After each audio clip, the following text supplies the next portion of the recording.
Welcome, guys, back to the I Love Wrestling podcast. I'm your host, as always, Justin Woolwine. Today we're welcome with Sebastian. How we doing, man? Oh, I can't complain. I'm really looking forward to tonight. One in Rome 2 for NWA Exodus Pro, a.k.a. one of the best, actually, I'm going to say the best because this is where I train, the best indie that you're going to find, independent wrestling. Absolutely. And the best territory. Yes. The first territory as well. Yes. Yes.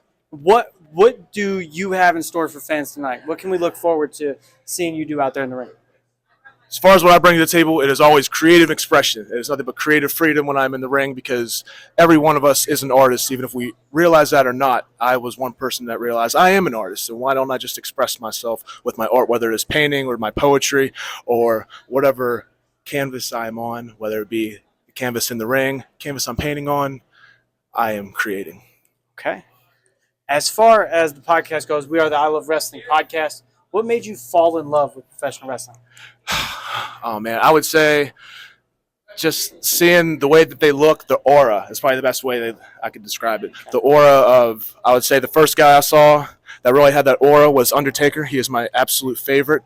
I saw him, I was 5 years old. It was 1999. It was the Ministry Undertaker. So arguably one of the most badass versions of The Undertaker. And on top of that, I would say also Triple H was someone that really left an impression on me. Okay. Who were your biggest inspirations growing up? Biggest inspirations as far as wrestling goes or just in general? Yeah. As far as wrestling goes, I would say The Undertaker just because he really was larger than life. He was the dead man. I really enjoyed John Cena growing up as a kid, and I was one of those kids that I wasn't like, let's go Cena, but I was like, nah, he's the man. He's money. Look at him. And I'm a big John Cena fan. He is in my top 5. Okay. You brought up Cena? Yes. How do we feel about the heel turn? I have been waiting for this moment since, probably since like 2011, 2012. So I was like, man, I can't wait to see. At that point, I was like, I don't know if it's ever going to happen. But, man, that was cinema. That was absolute cinema. So I can't wait to see what we're in store for. Definitely. As far as, we can see you at Exodus. Yes. Where else are you most prevalent lately these days? Where I'm most prevalent at? So I wrestle at Rise Wrestling, that is based out of Uniontown and Pittsburgh. I also wrestle at Voltage Wrestling, that is in Boonesboro, Maryland. I am making my debut at UW in Detroit, Michigan this Saturday. Okay. So I'm trying to get a couple of different places. So I am actually from Western Maryland. I reside in the east side of West Virginia, but I do a whole lot of traveling. Okay. Actually, myself and my little brother are from West Virginia. Really? What Charleston. part? Nice, Charleston. Born in Charleston, West Virginia. It's nice to know somebody from the area. What is your biggest exploration out of tonight? As far as the whole card goes, what do you think the fans should be most paying attention to? Well, there's a lot of great talent here tonight. Yes, there is. And I'm just going to go ahead and dial into the Sebastian character and tell everybody they need to bow to the Caesar. Okay. At Exodus, one of the the minds behind it is EC3. Yes. What was it like for you the first time you met EC3? It was pretty cool, man. Because I watched him in TNA, and I always thought, man, that's a guy that has it. That's a guy that understands it, and to be able to talk to him on a professional level and be able to pick his brain and just see his perspective of the business, it's definitely shaped my perspective of the business. And going to the Exodus Pro School it really made me look at it as a business and understand, why do we do the things we do? Why do we have the tropes that we have? Why do we have the certain rules or the guidelines, rather, not rules, guidelines, because any rule can be broken. But if we have guidelines, as long as we're within certain confines, we can get away with certain things. 100%. So that's what really made me become, this is art. And I became the artist, and it kind of just went from there. What made you decide to train at Exodus over other training facilities or schools? The investment that EC3 and Rex Brody puts into the talent. They go above and beyond. It's not just in the ring. It's outside the ring. It's your in-ring work. It's the way you carry yourself. It's the places that you go to, and you understand how to carry yourself as a businessman. And that's one takeaway that I really took away from the school. Okay. What's been your favorite or most proud moment of your career so far?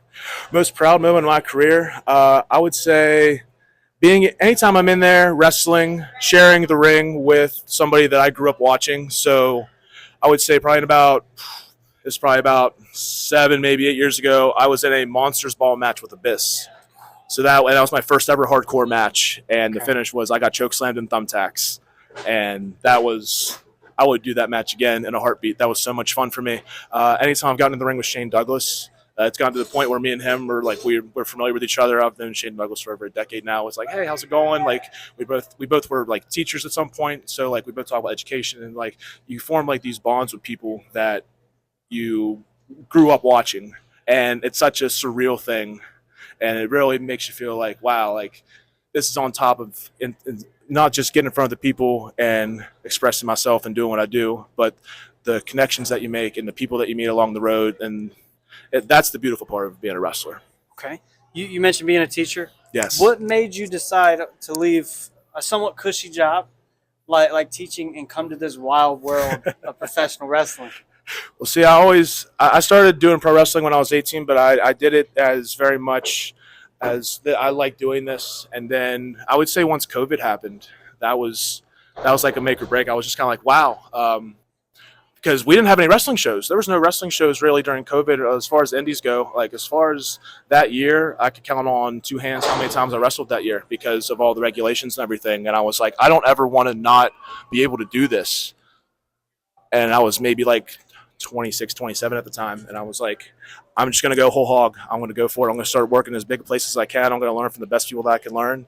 And I would say the COVID break is what really did it for me to go to that next level. Okay. Last question for this session of our conversation. Okay. What are your goals for 2025? What can we expect out of you? Maybe exclusively in Exodus. Where do you want to be at the end of the card, like the end of the year on the card for Exodus? Where I want to be for Exodus, it's not really where I want to be in Exodus, it's where I want Exodus to be. And I want Exodus to be the talk of the town, not just this town in Cleveland. I want it to be the talk everywhere. So I want everyone to know what Exodus Pro is about and how we carry ourselves and what exactly we can bring to the table. Okay. Would you like to let these nice ladies and gentlemen watching know where they can check you out on social medias?